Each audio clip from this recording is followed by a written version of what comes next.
ओम श्री परमात्मने नमः। अथ द्वादशोऽध्यायः।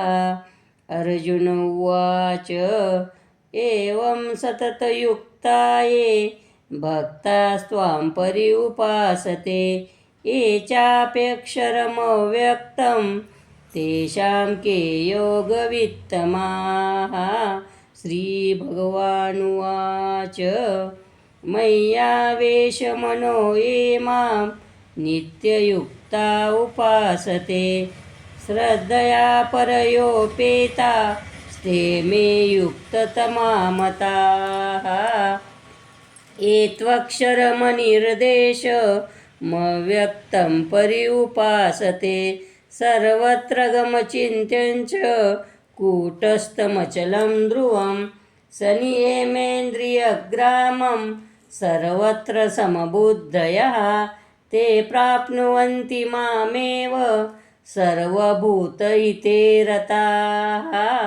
क्लेशोऽधिकतरस्तेषामव्यक्तासक्तचेतसाम् अव्यक्ता हि गतिर्दुःखं देहवद्भिर्वाप्यते ये तु सर्वाणि कर्माणि मयि सन्न्यस्य मत्पराः अनन्येनैव योगेन मां ध्यायन्त उपासते तेषामहं समुद्धर्ता मृत्युसंसारसागरात् भवामि न चिरात् पार्थ मय्यावेशितचेतसां मय्येव मन आधस्व मयि बुद्धिं निवेशय निवशिष्यसि मय्येव अत ऊर्ध्वं न संशयः।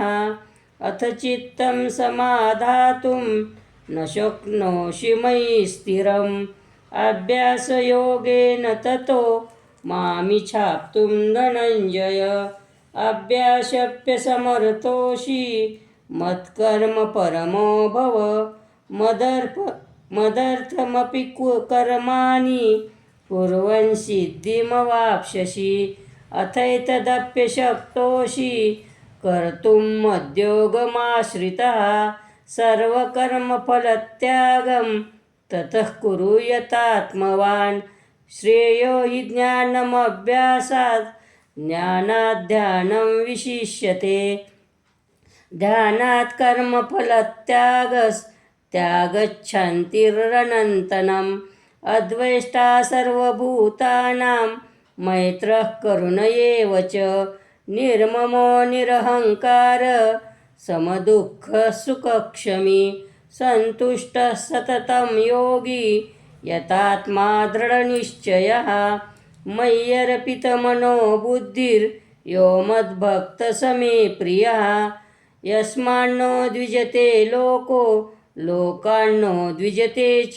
यः हर्षामर्षभयोद्योगैर्मुक्तो यः स च मे प्रियः अनपेक्षशुचिर्दक्ष उदासीनो गतव्यतः सर्वारम्भपरित्यागी यो मद्भक्तः स मे प्रियः यो न रुष्यति न द्वेष्टि न शोचति न काङ्क्षति शुभाशुभपरित्यागी भक्तिमान् यः स मे प्रियः समश्रोत्रे च मित्रे च तथा मानापमानयोः शीतोष्णसुखदुःखेषु समसङ्गविवर्जितः तुल्यनिन्दास्तुतिर्मौनी सन्तुष्टो येन केनचित् अनिकेतस्थिरमतिर्भक्तिमान् मे प्रियो नरः ये तु धर्म्यामृतमिदं यथोक्तं पर्युपासते श्रद्धाना मत्परमा भक्तास्तेतीव मे प्रियाः। ओम तत्सदिति श्रीमद्भगवद्गीता सुपनिषत्सु ब्रह्मविद्यायां योगशास्त्रे श्रीकृष्णार्जुनसंवादे भक्तियोगो नाम द्वादशोऽध्यायः।